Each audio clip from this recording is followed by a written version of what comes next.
Hello, Pisces. It's umomgtarot, and this is your someone secretly talking about you tarot card reading. We're gonna see who's talking about you now. What the heck? Who's talking about me? Are they saying good stuff or bad stuff? Let's get it going. Let's figure out the vibe this person's carrying with the zodiac sign cards. First card is Cancer. The energy is emotional, sensitive, and loving, caring and loving. It may concern family, a mother, or a child. Either way, it's somebody who's invested to some degree. Then we've got Virgo, and the energy around you is dutiful, hesitant, and humble, with a discriminating, diligent, and painstaking air. Someone feels like family. Someone's feeling like family. All right, and then we have that Virgo energy, helpfulness, critical for your best interest, trying to make you better, invested. Then, oh my goodness, then we have Scorpio energy. It's a water sign sandwich. The energy is intense, masterful, thoughtful, and magnetically charming, but also secretive and possessive.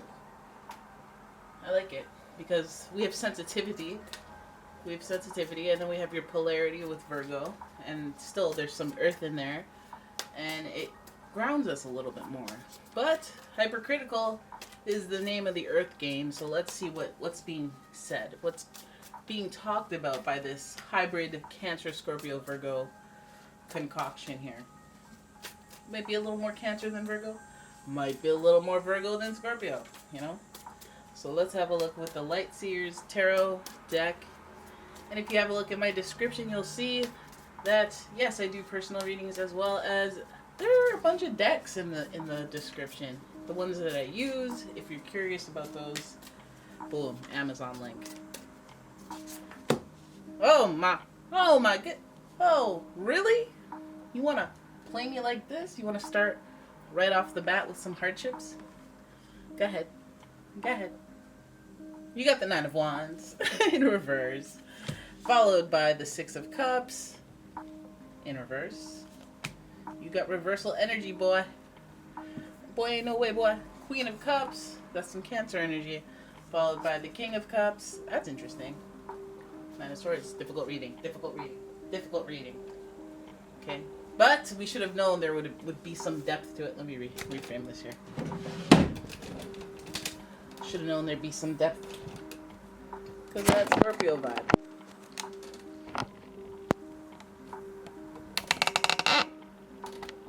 There we go. So we're already sensitive, but person's invested. They feel a sense of loyalty towards you. And then we have Virgo energy, and that could mean work, and could mean hyper overly critical of you. So when they're talking about you, I feel like, they have been talking about some degree of pain and strife, either in your life or theirs, that they use as an example or a reason to justify why they have a lot to say about you. And the Nine of Wands, I think it speaks a little bit more to your recognizing your independence and the pain and strife and the trials and tribulations you went through to get to where you are. And this person acknowledges that. That could be powering the need to talk about you because they're invested in this story. They're invested. They know what you've been through, so they have invested interest. Five of Cups here speaks to sadness and focusing on what you've lost a little bit more than what you have. This is also just a state of, I think, a little bit of depression and stagnation. It stopped you from moving forward, even though you have some things to move forward with. I think this is speaking to you being caught up in the past. So this person might feel that way about you, and that why they're talking about you is they're caught up in the past. They may be discussing your past as well. Now we also have the dynamic of mother and father here. The Queen of Cups is symbolized by that Cancer energy as well. But this Queen of Cups is in reverse, so there's a little bit of a blurred line of protectiveness and boundaries. So this person may be overstepping again, overcritical with that Virgo energy, and as well as this preface to the story of the Queen and the King of Cups being here. So that pairing and those faces showing up, you might be talking about grandpa, grandma, friend, BFF, but whoever has an invested interest and connection to you and they feel like they have some sort of influence over your decision making, I feel like they're the ones talking. Maybe two people talking about you back and forth, but they both seem to care. King of Cups, Queen of Cups. The Queen of Cups might be a little, you might care too much. your caring might turn into a problem more so than the King of Cups, because King of Cups is the voice of reason, the one that wants balance for everyone involved. And so we might have a parental concern here on your behalf, talking about you being caught up in the past, you going through a change or transition that didn't go over very smoothly. It was uncomfortable and it really affected you emotionally. Then we go to the Seven of Swords. And the Seven of Swords speaks to someone wearing a false mask in a relationship. And this I gotta look at you for, because this card is in reverse. So are you being your full authentic self to your parents or anyone that is a prominent force in your life, a stable force in your life, that you look up to, or they could look up to you? This could be the parent-child dynamic, whether you are the parent or not, or this is your parent. The Seven of Swords speaks to wearing a false mask, so there may be some aspect of yourself that you're hiding from your parents that they can sniff out, they can sense.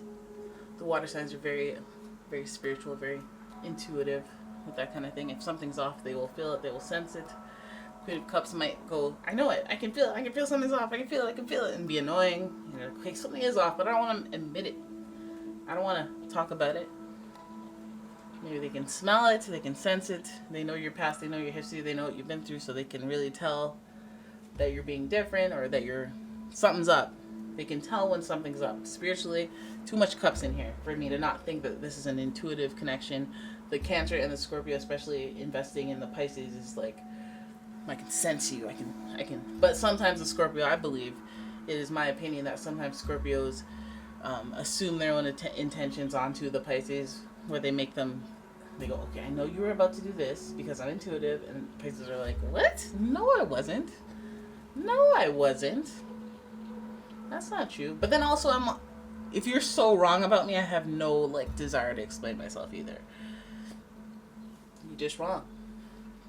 Right? So either way, there's a false mask being perceived in this relationship. And I feel like it's more them perceiving it from you than you perceiving it from them, because look and caring. Let's hope. You want to be an optimist, but let's hope that the Queen of Cups is how they're presenting and how they actually are, rather than us assigning that being how they're presenting and they're wearing a false mask. They're not really. They demask themselves and they go, I'm not actually your father and mother. Ah! And this two aliens from Mars. I mean, it doesn't have to be that extreme, but somebody's wearing a false mask, so I think intuitively someone's picking up on it, considering there's so much water and so many feelings and invested emotions in this situation. This person's talking about you because they care. They're talking about you because you've been through something, and they can hear it. They can sense it, that you're still thinking and dwelling on the past, whether you're able to hide it or not.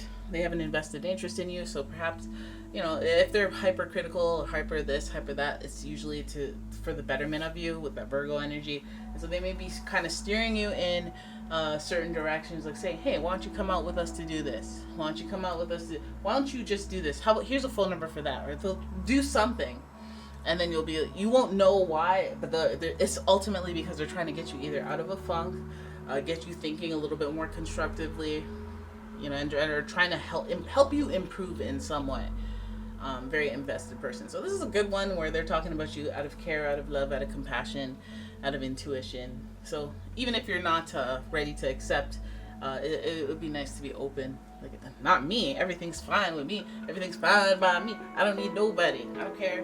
I don't talk to nobody. I don't need nothing. I never need love again.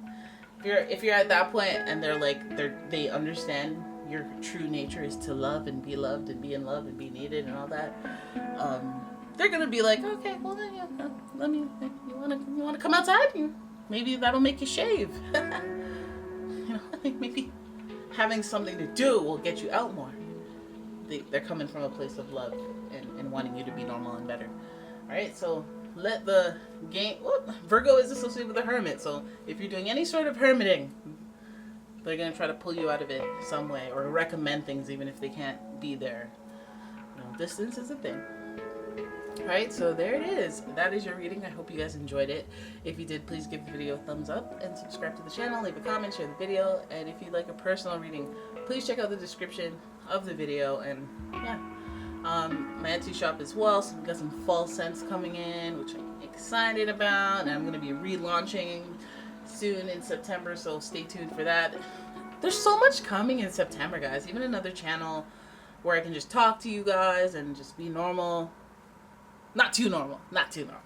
But, you know, live stream and all that stuff. So I will let you know. And obviously not many people watch the end of these videos. So if you did, wink, wink, nudge, nudge, sneak peek.